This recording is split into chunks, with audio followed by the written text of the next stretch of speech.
Hello everyone. तो आज अपन start करेंगे अपने बॉटनी की यूनिट सेकंड।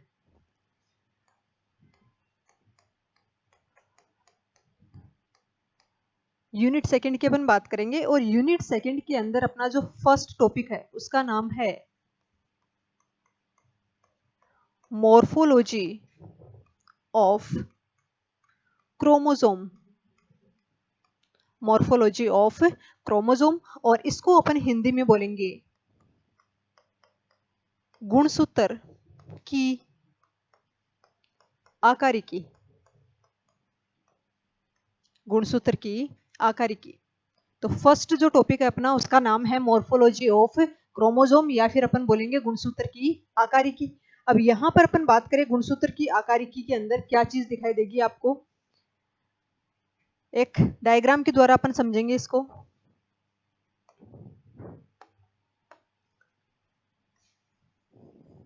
देखो, सबसे पहले आपको ये ध्यान में रखना है कि गुणसूत्र किन चीजों से मिलकर बना होता है। तो गुणसूत्र को बनाने के लिए दो चीजें चाहिए आपको, एक तो चाहिए डीएनए और दूसरा चाहिए हिस्टोन प्रोटीन। डीएनए और हिस्टोन प्रोटीन। तो डीएनए और हिस्टोन प्रोटीन आपस में मिलकर किसका निर्माण करेंगे? गुणसूत्र का निर्माण करेंगे। तो यहाँ देखो, सबसे पहले अपन ने ये जो स्ट्रक्चर बनाई है इसका नाम है डीएनए। और डीएनए की अगर आप क्रोमेटिन जाल की स्ट्रक्चर देखो तो आपको यहाँ पर छोटी छोटी मोती जैसी स्ट्रक्चर दिखाई देगी, इस प्रकार की। ये है अपने पास में क्रोमेटिन जाल या क्रोमेटिन फाइबर के नाम से इसको अपन जानते हैं। अब यहां पर ये जो क्रोमेटिन फाइबर है ये कुछ जगह पर बहुत ही ज्यादा कंडेंस होगा, इस टाइप से। बेसिकली ये जो किनारे वाले भाग होते हैं वहां से क्रोमेटिन फाइबर बहुत ही ज्यादा कंडेंस आपको दिखाई देता है। और कुछ स्थान ऐसे होते हैं जो बीच में स्थान अपन बोलेंगे, यहाँ पर भी क्रोमेटिन फाइबर है वो बहुत ही ज्यादा कंडेंस आपको दिखाई देता है। इसके अलावा अपन बात करें कि यहाँ पर आपको एक पतली सी मेम्ब्रेन दिखाई देगी।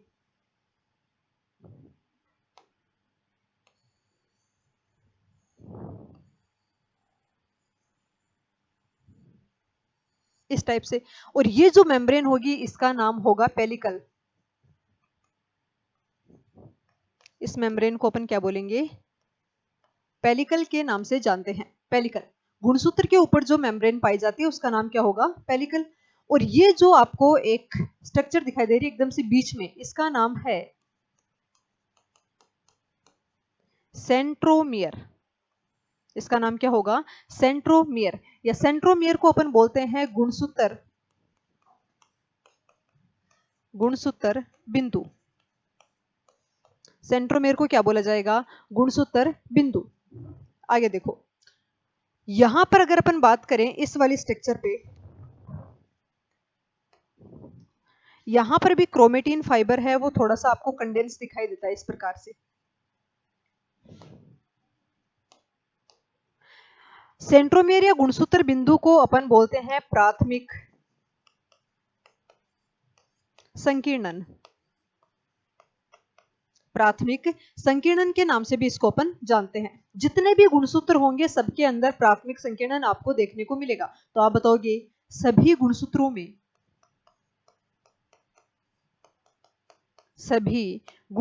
में उपस्थित प्राथमिक संकीर्णन है वो सभी गुणसूत्रों में पाया जाता है, ये चीज आपको याद रखनी है। दूसरा नाम क्या है इसका? सेंट्रोमियर, और एक अपन बोल सकते हैं गुणसूत्र बिंदु। ओके, नेक्स्ट, ये वाली जो स्ट्रक्चर आपको दिख रही है इसको अपन बोलते हैं द्वितीयक संकीर्णन। द्वितीयक संकीर्णन, या फिर इसको इंग्लिश में अपन बोल सकते हैं सेकेंडरी कॉन्ट्रैक्शन। Secondary contraction. तो एक तो हो जाएगा अपने पास में प्राइमरी कॉन्ट्रैक्शन और एक हो जाएगा अपने पास में सेकेंडरी कॉन्ट्रैक्शन, जिसको हिंदी में अपन बोलेंगे द्वितीयक संकीर्णन। द्वितीयक संकीर्णन की बात करें तो ये सभी गुणसूत्रों के अंदर आपको देखने को नहीं मिलेगा। ये केवल कहां मिलेगा? तो आप बताओगे यह है गुणसूत्र संख्या, यह गुणसूत्र संख्या 14 15, 16, 21 व 22 में देखने को मिलता है।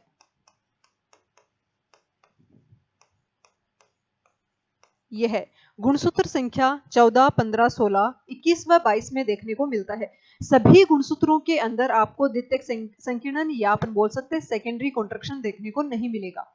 प्राइमरी कॉन्ट्रैक्शन जो होता है वो सभी गुणसूत्रों के अंदर आपको देखने को मिलता है। ओके, जबकि द्वितीयक कॉन्ट्रैक्शन या सेकेंडरी कॉन्ट्रैक्शन होता है वो केवल आपको गुणसूत्र संख्या 14, 15, 16, 21 व 22 में देखने को मिलता है। और ये जो स्थान होते हैं प्राथमिक संकीर्णन और द्वितीयक संकीर्णन वाले, यहाँ पर क्रोमेटिन फाइबर बहुत ही ज्यादा कंडेंस आपको दिखाई देता है, गहरे रंग का आपको दिखाई देता है। नेक्स्ट, यहां पर आपको ये जो किनारे दिखते हैं, ये वाले गुणसूत्र के किनारे, इनको अपन बोलते हैं टीलोमियर। गुणसूत्रों के किनारे, गुणसूत्र के किनारे टीलोमियर यानी कि एंड्स ऑफ क्रोमोसोम, इसको अपन बोलते हैं टीलोमियर। इंग्लिश में भी इसको अपन टीलोमियर बोलेंगे, हिंदी में भी टीलोमियर ही बोलते हैं। आगे देखो, नेक्स्ट अपन बात करें कि ये जो गुणसूत्र है,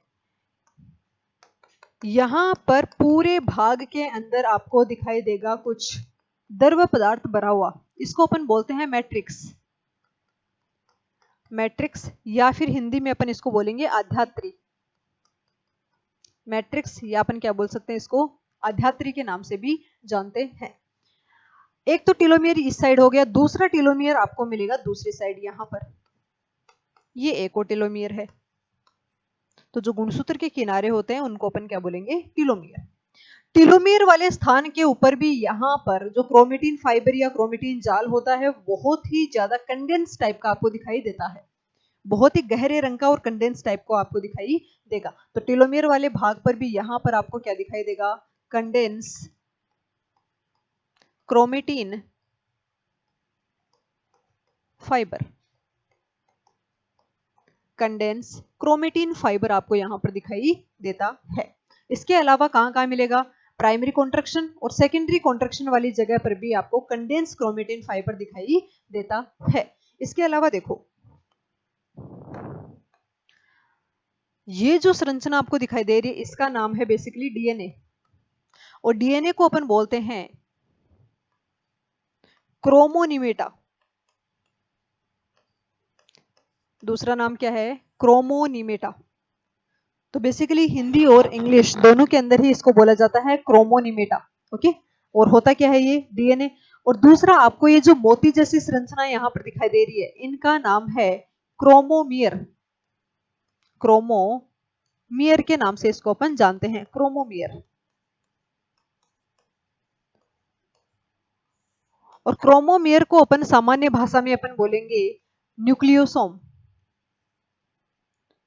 न्यूक्लियोसोम, न्यूक्लियोसोम के नाम से भी इसको अपन जानते हैं, न्यूक्लियोसोम। तो ये संरचना आपको दिखाई देती है गुणसूत्र के अंदर।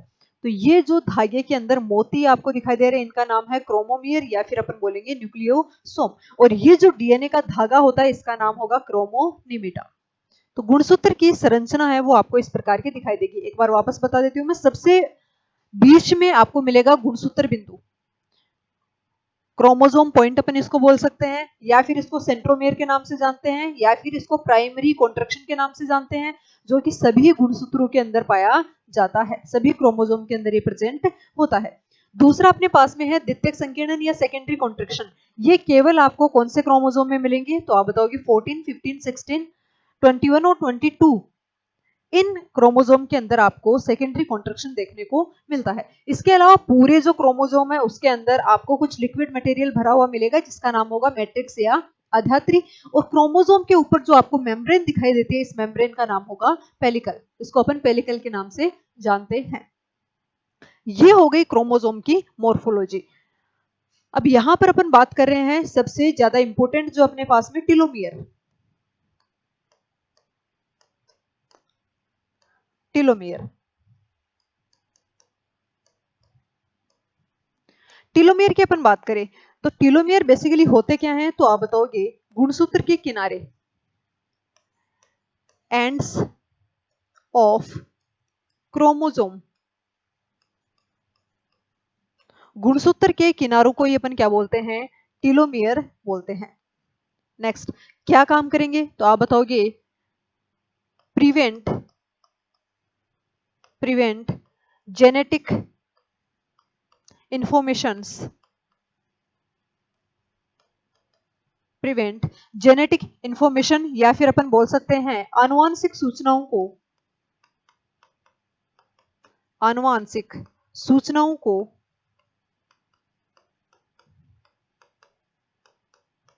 नष्ट होने से बचाते हैं।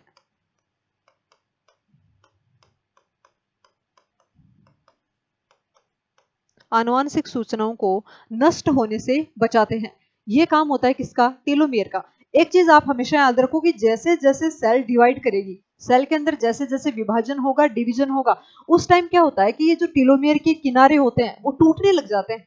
और जब टेलोमेयर के किनारे टूटेंगे तो यहाँ पर डीएनए के पास में जेनेटिक इंफॉर्मेशन होती है, आनुवांशिक सूचनाएं होती है, तो ये भी धीरे धीरे नष्ट होने लग जाती है। इसलिए इन किनारों को बचाना जरूरी होता है। और इसी वजह से यहाँ पर टेलोमेयर के अंदर क्या पाया जाता है? कंडेंस क्रोमेटिन फाइबर, जिसको अपन बोलते हैं हेटेरोक्रोमेटिन। तो हेटेरोक्रोमेटिन यहाँ पर पाया जाता है, और हेटेरोक्रोमेटिन की वजह से अपनी ये जो आनुवांशिक सूचनाएं हैं ये नष्ट होने से बच जाती है। तो गुणसूत्र के जो किनारे होते हैं इनका नाम है टेलोमियर, और ये किसके बने होते हैं? तो आप ये बताओगे इसमें हेटेरोक्रोमेटिन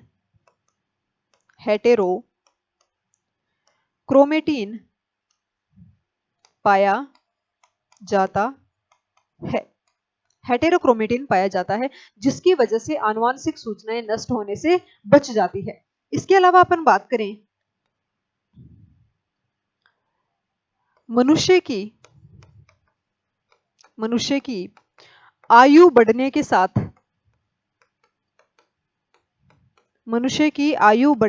साथ, टेलोमियर की लंबाई छोटी होती जाती है।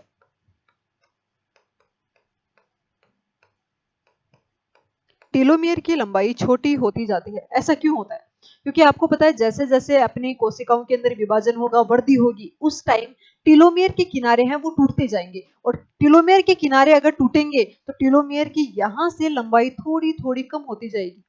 और कम, इसका मतलब क्या है? एज बढ़ने के साथ साथ में सेल डिवीजन होगा, और सेल डिवीजन होगा तो टेलोमियर के किनारे भी ऊपर से टूटने लग जाएंगे। तो जितनी ज्यादा एज होगी उतना ही टेलोमियर के जो किनारे होंगे उनकी लंबाई क्या होती जाएगी? छोटी होती जाएगी। तो ये बोला जाता है कि टेलोमियर जो होते हैं वो इंसान की आयु के साथ में संबंध रखते हैं। तो ये इंपॉर्टेंट है, याद रखना टेलोमियर क्या काम करते हैं। इसके अलावा इसका एक और काम है, और एक और काम आप ये बताओगे कि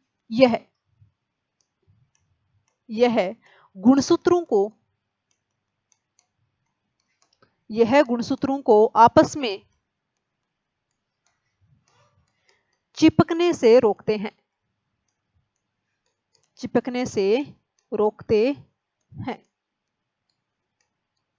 आपको पता है अपनी सेल के अंदर टोटल क्रोमोसोम कितने होते हैं? Total chromosome in a cell, एक सेल में क्रोमोसोम की संख्या कितनी होती है? तो आप बताओगे 46 क्रोमोसोम मिलते हैं। ये क्रोमोसोम आपस में चिपक सकते हैं, और जब चिपक जाएंगे तो सेल डिवीजन ठीक से नहीं हो पाएगा। तो चिपकने से रोकने का जो काम होगा वो किसका होगा? तो आप बताओगे टेलोमियर का। टेलोमियर गुणसूत्र के किनारे को आपस में चिपकने से रोकते हैं, और ये एक इनका महत्वपूर्ण कार्य होता है, इंपोर्टेंट फंक्शन होता है टेलोमियर का, कि ये गुणसूत्रों के किनारों को आपस में चिपकने से रोकने का काम करते हैं। इसके अलावा अपन बात करें, अभी मैंने आपको बताया कि ये मान लो गुणसूत्र है एक, ये अपने पास में एक गुणसूत्र अपन ने बनाया है, और ये गुणसूत्र का जो बीच वाला पॉइंट होता है, बीच वाला एकदम से, इसका नाम क्या है? सेंट्रोमियर।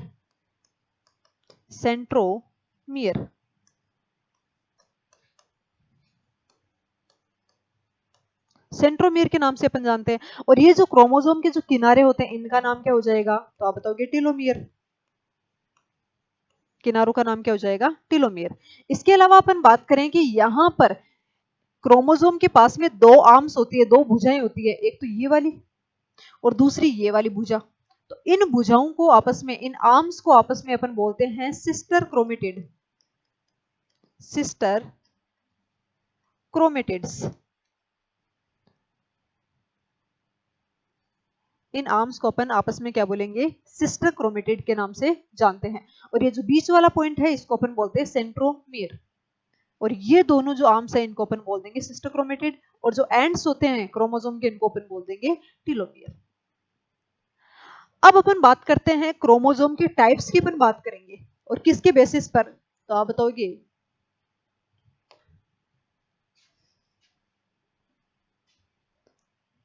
टाइप्स ऑफ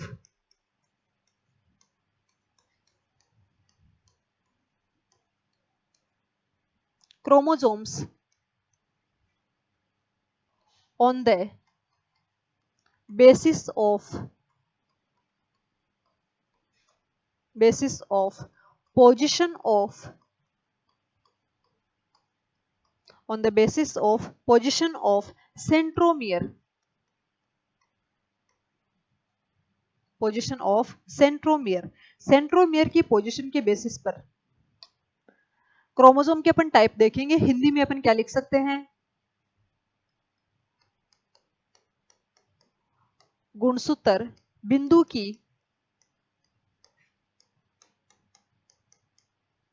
स्थिति के आधार पर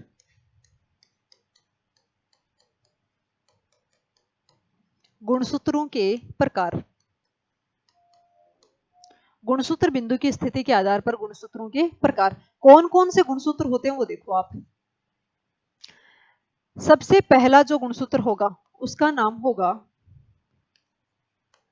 मेटासेंट्रिक,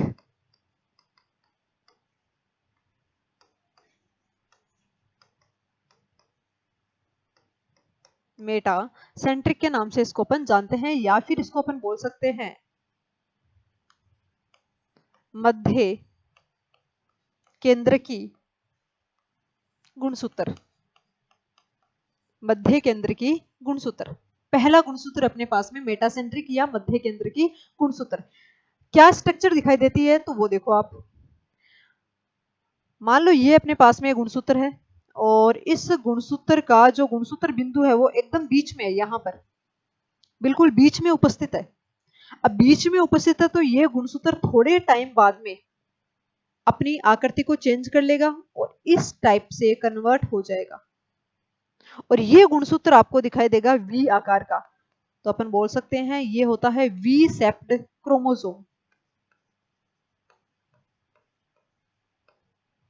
वी सेप्ड क्रोमोसोम, या अपन बोल सकते हैं वी आकार का गुणसूत्र। गुणसूत्र बिंदु कहां पर होगा, बीच में। तो ये जो अपन ने बनाया है ये क्या है, इसका सेंट्रोमियर, सेंट्रोमियर, या फिर अपन बोलेंगे गुणसूत्र बिंदु, सेंट्रोमियर, या अपन बोलेंगे गुणसूत्र बिंदु। ओके, नेक्स्ट अपन बात करें, यहां पर आप देखोगे कि इस गुणसूत्र की दोनों भुजाएं होती है वो समान साइज की होती है, इनकी दोनों की साइज क्या होगी, समान होगी। तो अपन बोलेंगे यहां पर इस गुणसूत्र की दोनों भुजाएं, इस गुणसूत्र की दोनों भुजाएं समान लंबाई की होती है, समान लंबाई की होती है। या फिर अपन लिख सकते हैं both arms of this chromosome are equal size, equal size. Chromosome की दोनों जो आर्म्स होती है वो इक्वल साइज की आपको दिखाई देती है। तो पहला जो क्रोमोसोम होगा इसका नाम क्या होगा, मेटासेंट्रिक, अपन बोल देंगे मध्य केंद्र की गुणसूत्र। आगे देखो, दूसरा जो क्रोमोसोम होगा उसका नाम होगा अपन बोल सकते हैं इसको सब मेटासेंट्रिक, सब मेटासेंट्रिक, या फिर इसको अपन बोल सकते हैं उप मध्य केंद्र की, उपमध्य केंद्र की, सब मेटासेंट्रिक के नाम से इसको अपन जानते हैं। इसके अंदर क्या होगा वो देखो आप, ये है अपने पास में कोई क्रोमोसोम, और इस क्रोमोसोम के अंदर जो गुणसूत्र बिंदु होगा, सेंट्रोमियर जो होगा, वो एकदम बीच में नहीं होगा। गुणसूत्र बिंदु होगा वो थोड़ा सा किनारे की तरफ होगा। बीच में अगर होता तो उसको अपन बोल देंगे मेटासेंट्रिक, लेकिन यहां पर आपको डायग्राम में दिख रहा होगा कि गुणसूत्र बिंदु एकदम बीच में नहीं है, तो ये जो क्रोमोसोम है इसका नाम क्या होगा, सब मेटासेंट्रिक। ये क्रोमोसोम थोड़े टाइम बाद में खुद की आकृति को चेंज करेगा, और चेंज करने के बाद में ये इस टाइप का दिखाई देने लग जाएगा, और ये जो क्रोमोसोम है इसका नाम होगा एल सेप्ड क्रोमोसोम, एल सेप्ड क्रोमोसोम, या फिर अपन बोल सकते हैं एल आकृति का गुणसूत्र, एल आकृति का गुणसूत्र। गुणसूत्र बिंदु कहां पर है, एकदम बीच में नहीं है, तो ये है अपने पास में सेंट्रोमियर, सेंट्रोमियर यानी कि गुणसूत्र बिंदु। और आपको पता है गुणसूत्र बिंदु की स्थिति के आधार पर ही अपन क्रोमोसोम के टाइप्स को देख रहे हैं। तो सबसे पहला अपन ने ये देखा था कि अगर गुणसूत्र बिंदु एकदम बीच में है तो दोनों भुजाएं क्या होगी, इक्वल साइज की होगी, और ये गुणसूत्र वी आकार के अंदर अरेंज हो जाएगा, वी आकृति का आपको ये दिखाई देगा। लेकिन यहां पर क्या होता है कि गुणसूत्र बिंदु एकदम बीच में नहीं है, ये थोड़ा सा किनारे की तरफ शिफ्ट हो चुका है, और किनारे की तरफ शिफ्ट हो गया इसलिए इसकी शेप कैसी दिखाई देने लग गई आपको, एल सेप्ट यानी एल आकृति का गुणसूत्र आपको ये दिखाई देने लग जाता है। और अपन यहां पर लिखेंगे कि दोनों भुजाएं बराबर नहीं होती, both arms not equal size, दोनों भुजाएं बराबर लंबाई की नहीं होती है। एक भुजा क्या होगी, one arm large and another arm small. एक जो भुजा होगी वो तो लार्ज साइज की होगी, और दूसरी जो भुजा होगी वो थोड़ी सी स्मॉल साइज की आपको दिखाई देगी। तो ये होता है अपने पास में उपमध्य केंद्र की यानी कि सब मेटासेंट्रिक टाइप का क्रोमोसोम। ओके, इतना याद रखना है कि किस शेप का दिखाई देगा आपको, एल शेप का दिखाई देता है। नेक्स्ट, थर्ड है अपने पास में एक्रोसेंट्रिक,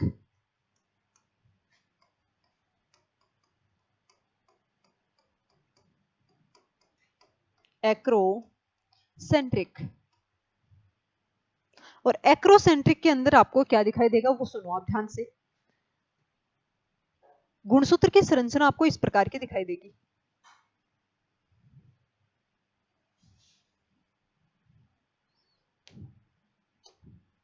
ऐसे बना देते। एक जो भुजा होगी वो तो काफी लंबी आपको दिखाई देगी, और दूसरी भुजा काफी छोटी दिखाई देती है। इस टाइप का गुणसूत्र आपको दिखाई देगा। थोड़े टाइम बाद में ये जो क्रोमोसोम है वो इस टाइप से अरेंज हो जाएगा।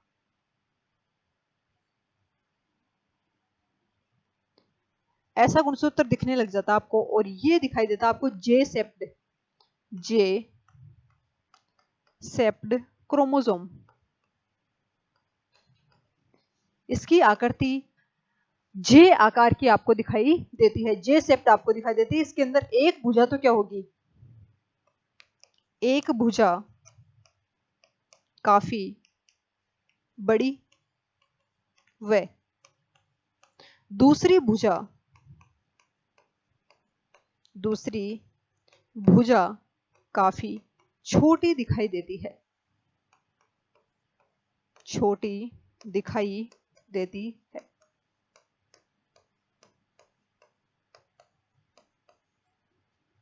एक आम तो आपको क्या मिलेगी, वेरी लार्ज साइज की, और जो दूसरी आम होगी वो बहुत ही स्मॉल साइज की आपको दिखाई देती है। और किस शेप का क्रोमोसोम होगा ये, जे शेप्ड क्रोमोसोम आपको दिखाई देता है। नेक्स्ट, 4 नंबर पे अपने पास में telocentric, telocentric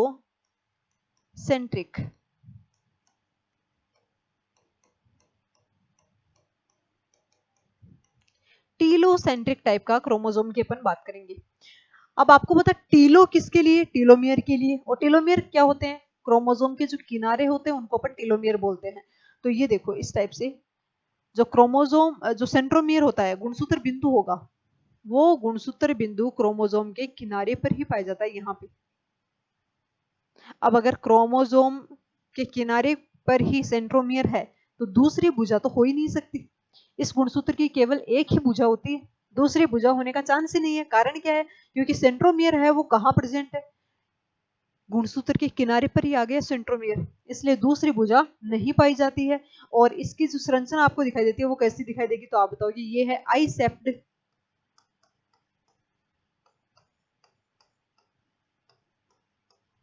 आइसेप्ड chromosome.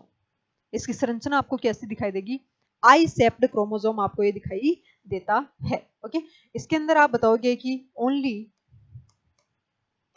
One arm present, या फिर अपन लिख सकते हैं केवल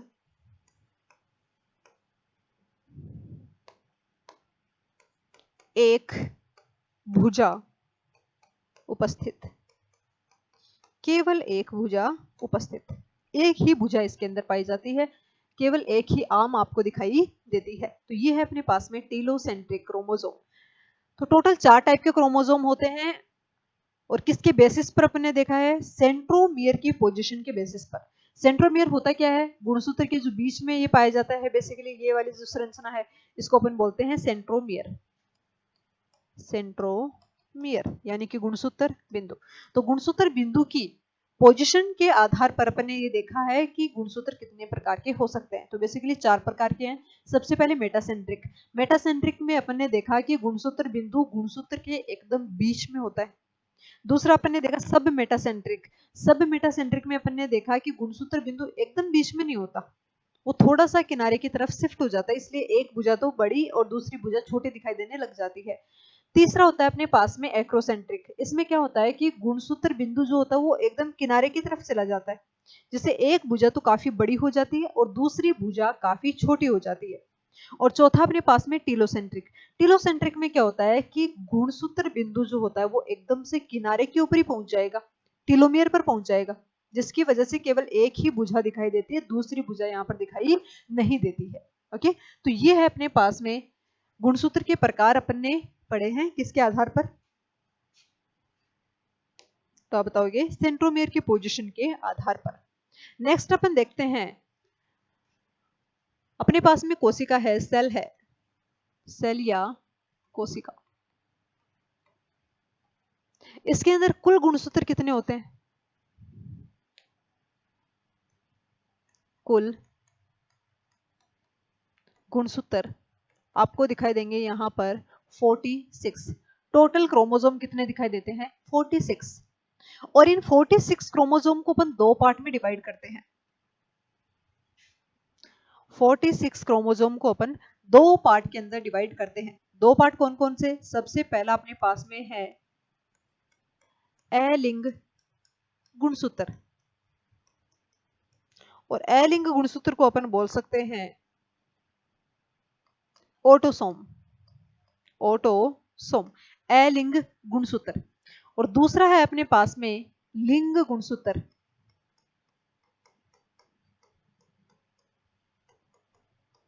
और लिंग गुणसूत्र को अपन बोलते हैं allosome,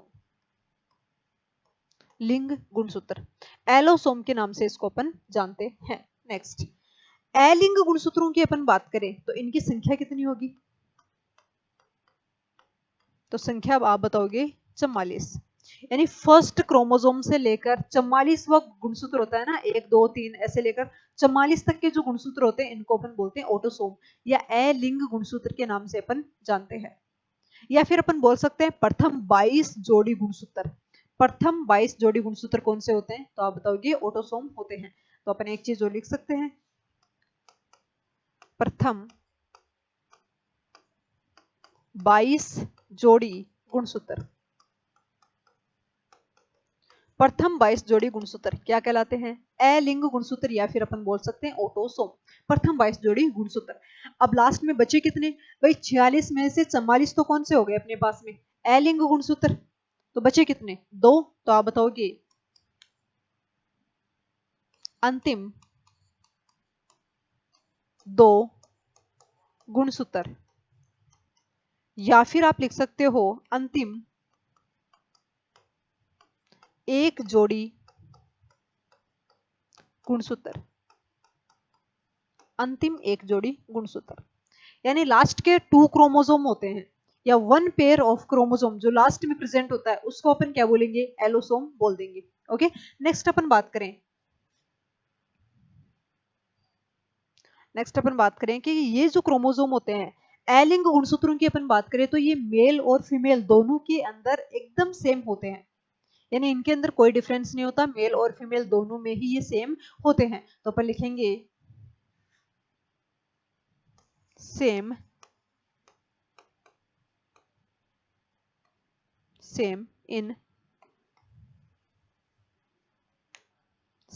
in male and female, या फिर आप हिंदी में लिख सकते हो नर व मादा में एक समान होते हैं। नर व मादा में एक समान होते हैं। ये जो गुणसूत्र होते हैं इनको देखकर अपन पता नहीं लगा सकते कि नर कौन सा है और मादा कौन सी है। इन गुणसूत्रों के आधार पर अपन आइडेंटिफाई नहीं कर सकते कि नर कौन सा और मादा कौन सी है। तो इसका पता कैसे लगेगा नर कौन सा है मादा? तो आप बताओगे लिंग गुणसूत्र allosome.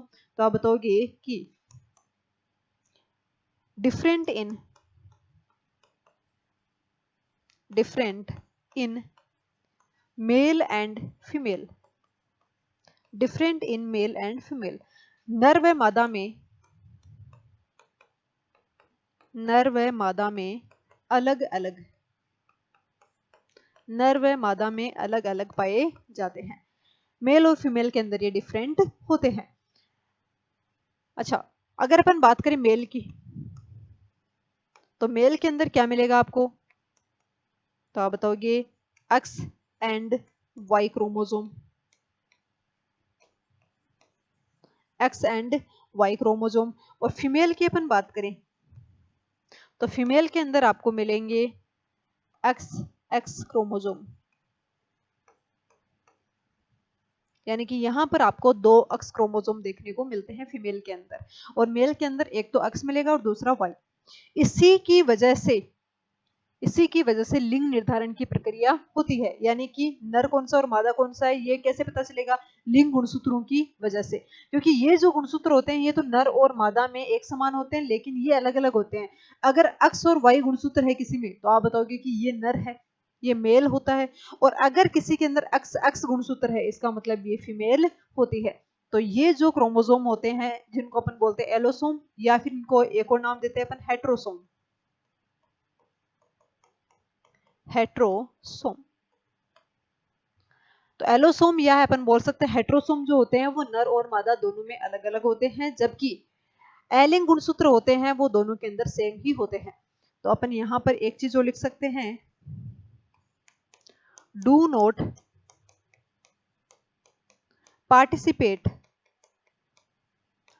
Participate in sex determination, do not participate in sex determination, यानी कि लिंग निर्धारण की प्रक्रिया में भाग नहीं लेते। यहां पर आप लिख सकते हो लिंग निर्धारण में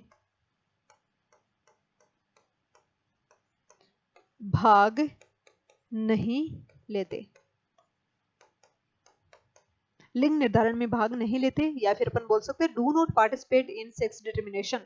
कौन से क्रोमोसोम की बात हो रही है यहाँ पर? ऑटोसोम, क्योंकि ऑटोसोम मेल और फीमेल दोनों में एक जैसे ही होते हैं इसलिए ये सेक्स डिटर्मिनेशन में हेल्प नहीं करते हैं। इनकी वजह से नहीं पता चल पाएगा कि मेल कौन सा है और फीमेल कौन सी है, जबकि ये जो क्रोमोसोम होते हैं ये पार्टिसिपेट करेंगे किसमें? सेक्स डिटर्मिनेशन में। तो यहाँ पर आप लिखोगे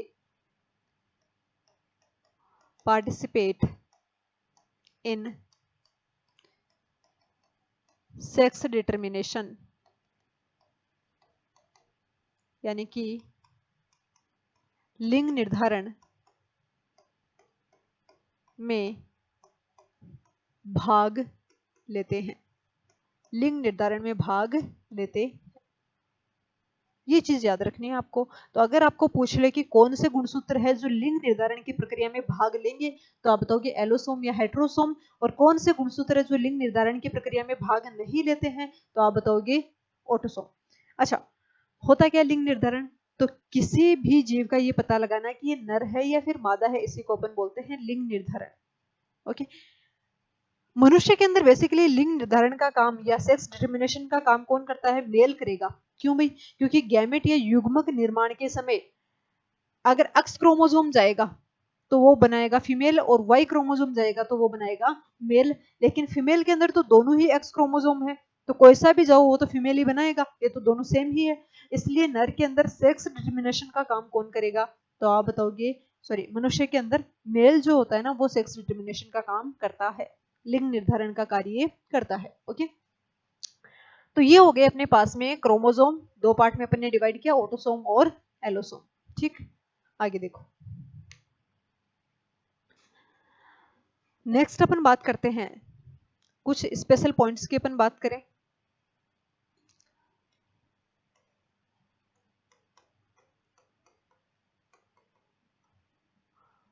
गुणसूत्र की खोज सर्वप्रथम किसने की थी? तो आप बताओगे स्ट्रासबर्गर। गुणसूत्र की खोज सर्वप्रथम किसने की थी? स्ट्रासबर्गर ने की थी। किस टाइम? तो आप बताओगे कोशिका विभाजन के समय। कोशिका विभाजन के समय। तो गुणसूत्र की खोज सर्वप्रथम किसने की थी? स्ट्रासबर्गर ने की थी। ये एग्जाम के लिए एक क्वेश्चन बनता है। नेक्स्ट, गुणसूत्र शब्द किसने दिया? तो गुणसूत्र शब्द देने वाले वैज्ञानिक का नाम था Waldeyer. Chromosome word given by Waldeyer. Chromosome word किसने दिया था? वाल्डेयर ने। और डिस्कवरी ऑफ क्रोमोसोम, इंग्लिश में अपन क्या लिख सकते हैं इसको? Discovery of chromosome. तो क्रोमोसोम की डिस्कवरी किसने की थी? स्ट्रासबर्गर ने की थी। सेल डिवीजन के टाइम पर क्रोमोसोम की डिस्कवरी की थी। और क्रोमोसोम वर्ड किसने दिया था? तो आप बताओगे वाल्डेयर ने क्रोमोसोम वर्ड दिया था। ओके, नेक्स्ट अपन बात करें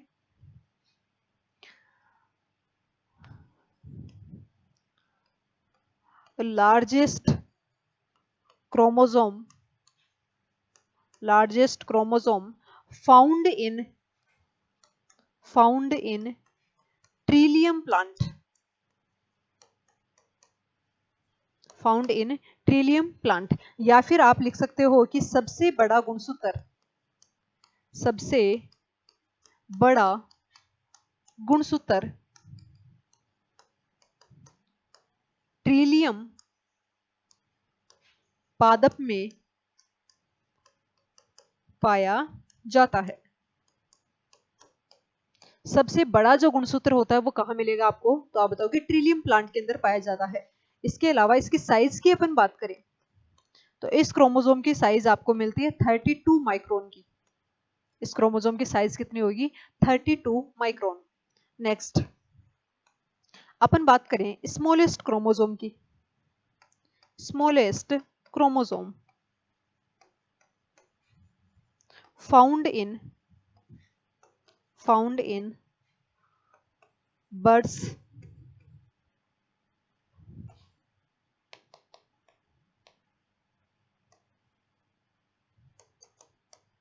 and fungus. Birds and fungus, यानी कि सबसे छोटा क्रोमोसोम कहाँ मिलेगा आपको? सबसे छोटा क्रोमोसोम, तो आप बताओगे पक्षी व कवक में। सबसे छोटा जो क्रोमोसोम मिलता है वो कहाँ मिलेगा? पक्षी व कवक में पाया जाता है। और इसकी साइज की अपन बात करें तो इसकी साइज मिलती है आपको 0.25 माइक्रोन। साइज कितनी मिलती है? 0.25 माइक्रोन की साइज इसकी दिखाई देती है। तो ये चीज याद रखना, सबसे बड़ा गुणसूत्र किसमें मिलेगा? ट्रिलियम प्लांट के अंदर। और सबसे छोटा गुणसूत्र कहाँ मिलेगा? तो आप बताओगे पक्षी व कवक के अंदर सबसे छोटा गुणसूत्र पाया जाता है। ओके, नेक्स्ट अपन बात करें, ये तो हो गई गुणसूत्र की साइज। इसके अलावा अपन बात करें गुणसूत्रों की संख्या।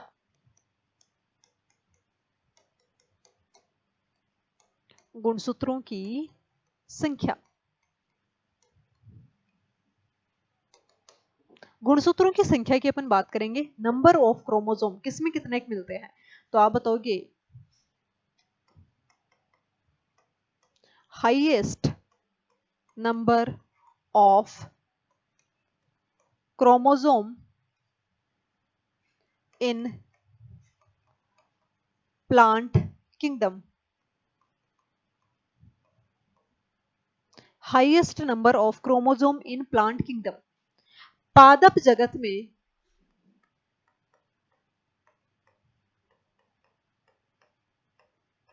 सबसे अधिक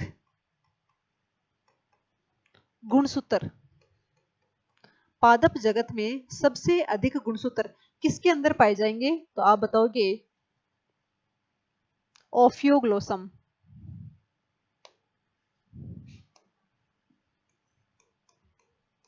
ओफियोग्लोसम, सबसे ज्यादा गुणसूत्र किसके अंदर मिलेंगे आपको? ओफियोग्लोसम।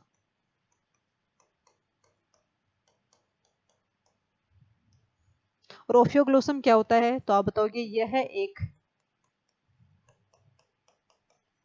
टेरिडोफिटिक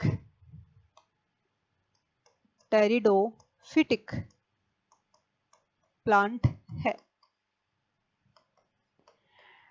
टेरिडोफाइटा पादपों का एक ग्रुप होता है जिसको पादप जगत का सरीसृप के नाम से भी अपन जानते हैं। टेरिडोफिटिक प्लांट्स होते हैं, काफी छोटे प्लांट होते हैं ये, और इसी का एक प्लांट है, इस पादप समूह का एक प्लांट है जिसका नाम है ओफियोग्लोसम। और इसके अंदर सबसे ज्यादा गुणसूत्र आपको देखने को मिलेंगे। और इनके अंदर गुणसूत्रों की संख्या लगभग अपन मान के चले, संख्या की अपन बात करें तो संख्या आपको मिलेगी इसके अंदर लगभग 1600। संख्या कितनी होती है? लगभग 1600 गुणसूत्र इस प्लांट के अंदर आपको देखने को मिलेंगे। नेक्स्ट अपन बात करें lowest number of chromosome, lowest number of chromosome in plant kingdom. Plant kingdom, पादप जगत के अंदर सबसे कम गुणसूत्र किसके अंदर पाए जाते हैं? तो आप बताओगे फंगस। और कौन सा फंगस? तो फंगस का नाम है म्यूकर। फंगस का नाम क्या है? म्यूकर। तो म्यूकर नाम की एक फंगस होती है, कवक होती है, जिसके अंदर सबसे कम क्रोमोसोम आपको देखने को मिलेंगे। और संख्या कितनी होती है? तो संख्या आप बताओगे 2, 2n बराबर 2, यानी द्विगुणित कोशिका के अंदर गुणसूत्रों की संख्या केवल 2 ही देखने को मिलेगी। तो पादप जगत में सबसे कम गुणसूत्र किसमें मिलेंगे आपको? म्यूकर नाम के फंगस के अंदर मिलेंगे। और सबसे ज्यादा किसमें मिलेंगे? तो एक टेरिडोफिटिक प्लांट है जिसका नाम है ओफियोग्लोसम, इसके अंदर गुणसूत्रों की संख्या आपको बहुत अधिक देखने को मिलती है। नेक्स्ट अपन बात करें highest number of chromosome, highest number of chromosome in animal kingdom. Animal kingdom,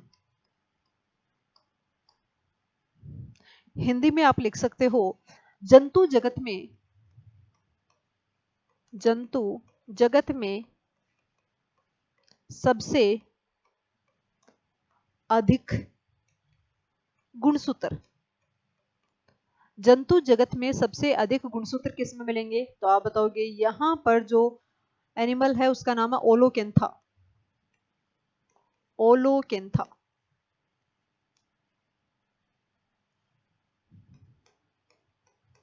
ओलोकेंथा।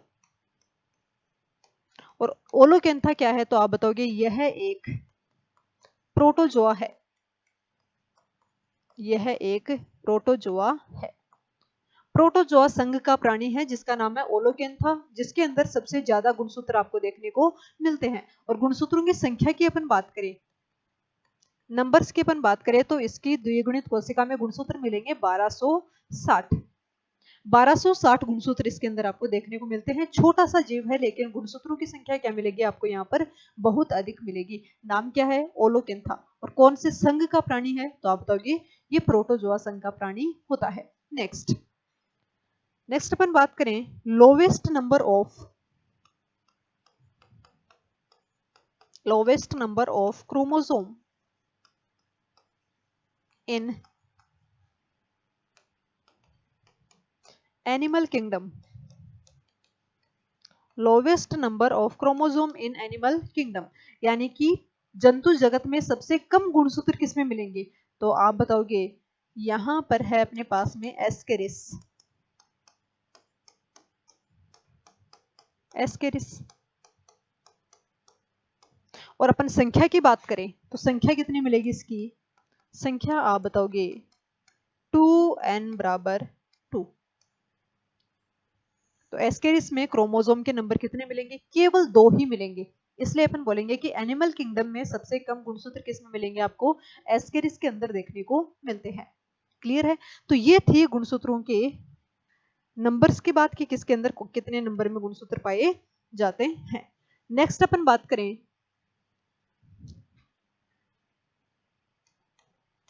कुछ विशिष्ट क्रोमोसोम, विशिष्ट क्रोमोसोम या विशिष्ट गुणसूत्र के नाम से अपन जान सकते हैं इसको, specialised chromosome.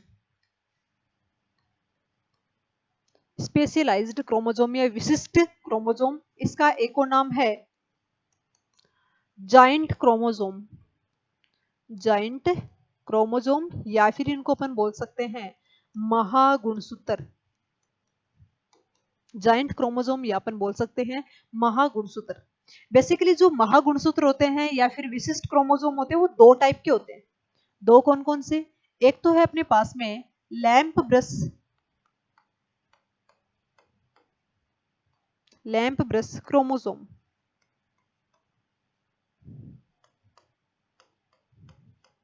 Lamp brush chromosome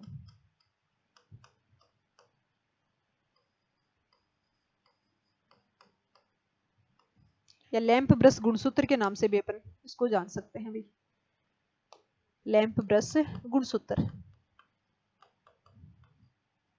तो पहला तो हो गया विशिष्ट गुणसूत्र में सबसे पहले कौन सा अपने पास में लैंप ब्रश क्रोमोसोम, और दूसरा अपन बात करें यहां पर, दूसरा है polytene chromosome.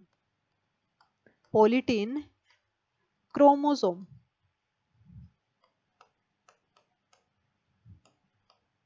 Polytene chromosome, polytene गुणसूत्र भी अपन बोल सकते हैं।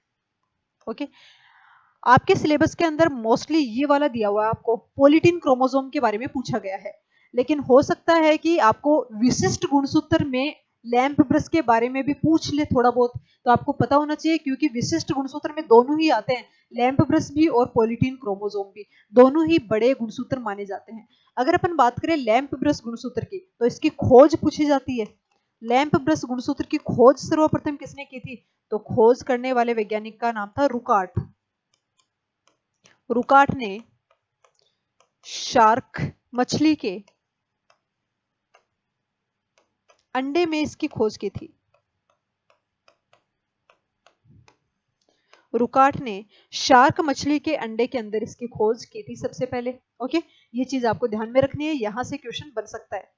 और इसकी संरचना जो होती है वो ब्रश के जैसी दिखाई देती है, इसीलिए इसका नाम क्या पड़ गया, लैंप ब्रश क्रोमोसोम।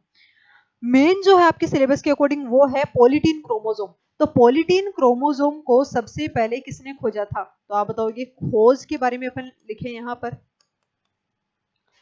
बाल्बियानी ने। बाल्बियानी ने काइरोनोमस, बाल्बियानी ने काइरोनोमस नामक लार्वा की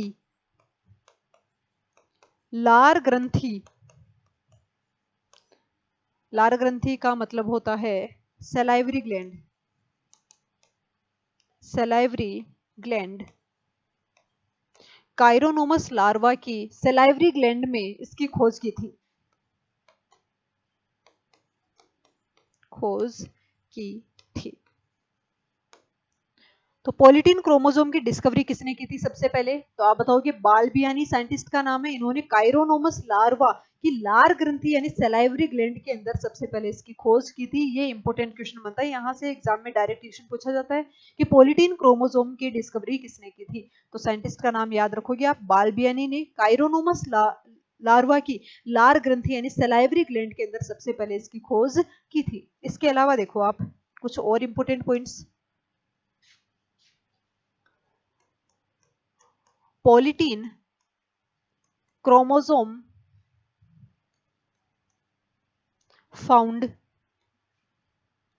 found in insects of Diptera order।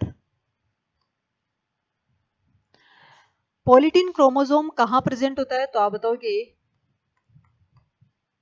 Polytene chromosome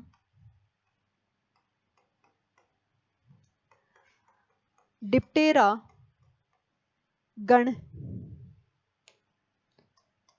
Diptera गण के कीटों में पाया जाता है। Next point, also known as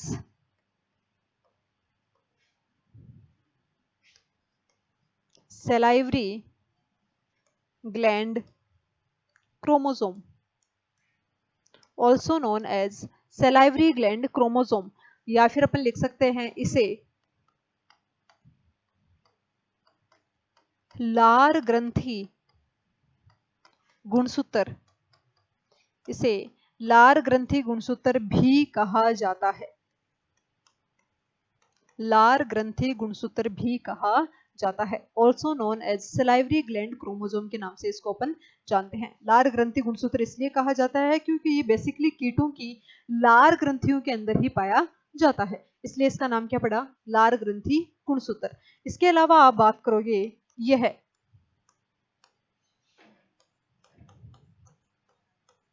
protein संश्लेषण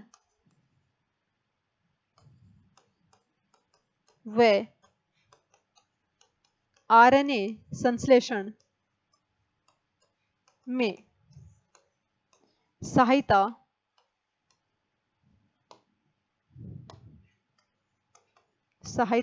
करता है।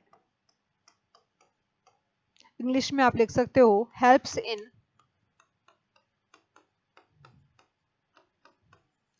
इन प्रोटीन सिंथेसिस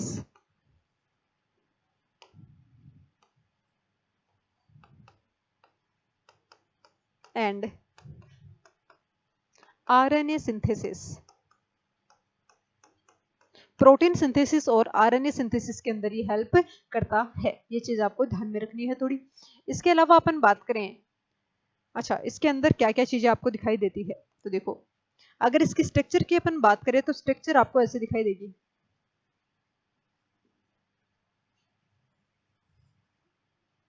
ऐसी लंबी लंबी इसकी कुछ आर्म्स होती है,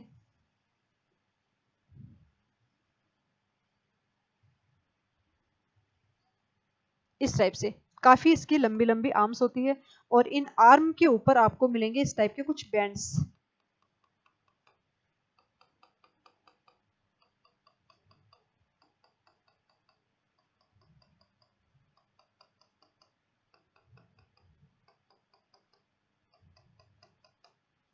इस टाइप के कुछ बैंड्स आपको दिखाई देते हैं।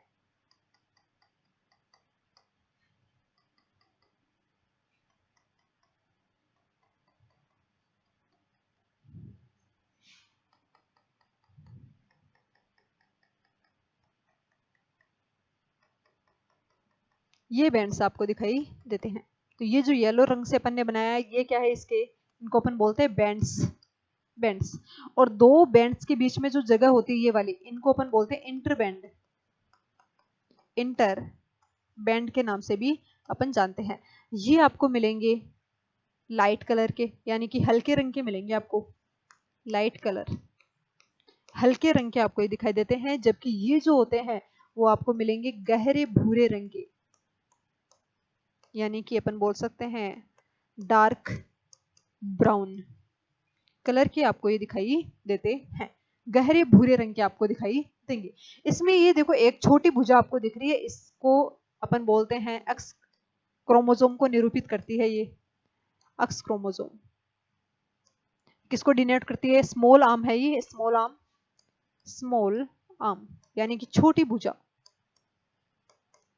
छोटी भुजा एक्स क्रोमोसोम को डिनोट करती है। ये एक्स क्रोमोसोम को ये डिनोट करती है। जबकि चार काफी बड़ी भुजाएं होती हैं, इनमें से दो भुजाएं होती है, इनको अपन बोलते हैं सेकंड क्रोमोसोम, सेकंड क्रोमोसोम, ये भी आप लिख सकते हो सेकंड क्रोमोसोम।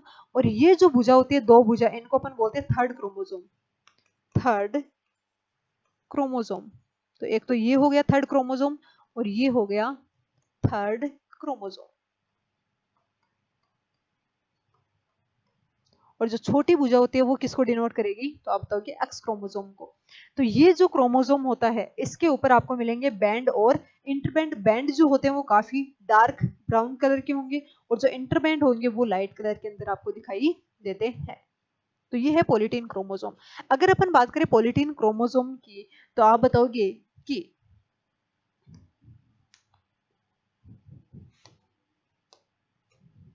क्यों बनते हैं? तो आप बताओगे कोशिका विभाजन, कोशिका विभाजन या सेल डिवीजन, सेल डिवीजन हुए बिना ही, सेल डिवीजन हुए बिना ही लगातार डीएनए रेप्लिकेशन, लगातार डीएनए रेप्लिकेशन होने से इन क्रोमोसोम का फॉर्मेशन होता है, इन क्रोमोसोम का फॉर्मेशन होता है। तो देखो कई बार ऐसा होता है कि लार ग्रंथियों के अंदर कोशिका विभाजन नहीं हो पाता, लेकिन जो डीएनए है उसका रेप्लिकेशन लगातार होता ही रहता है। और आपको पता है डीएनए से ही क्रोमोसोम का फॉर्मेशन होता है। तो जितना ज्यादा डीएनए रेप्लिकेशन होगा क्रोमोसोम उतने ही ज्यादा बनते जाएंगे। तो एक टाइम आएगा कि क्रोमोसोम आपस में जुड़ जाएंगे और जुड़ने के बाद में एक बड़ा क्रोमोसोम बना लेंगे जिसका नाम होगा पॉलीटीन क्रोमोसोम। तो इतना याद रखना है कि कोशिका विभाजन तो रुक जाता है और डीएनए का सिंथेसिस लगातार होता रहता है। इसी को अपन ने क्या बोल दिया? Polytene chromosome. ओके, नेक्स्ट अपन बात करें इसकी साइज की, अपन बात करें तो यह है, यहाँ पर लिख सकते हैं इनकी साइज सामान्य गुणसूत्र से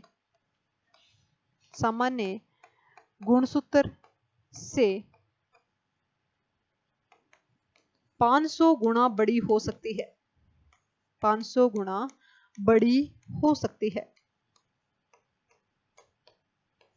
और नॉर्मली इसकी साइज की अपन बात करें तो साइज आपको कितनी मिल सकती है इनकी?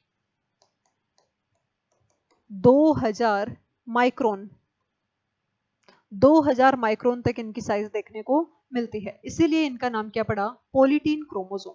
तो ये था अपने पास में क्रोमोसोम वाला चैप्टर जिसके अंदर अपन ने क्रोमोसोम के टाइप्स पढ़े और उसकी मॉर्फोलॉजी देखी और एक स्पेशल टाइप का क्रोमोसोम जहां से क्वेश्चन आने की पूरी संभावना है, नाम क्या है? Polytene chromosome. तो ये चीज आपको अच्छे से ध्यान में रखनी है। तो आज की क्लास को अपन यही समाप्त करते हैं। Thank you.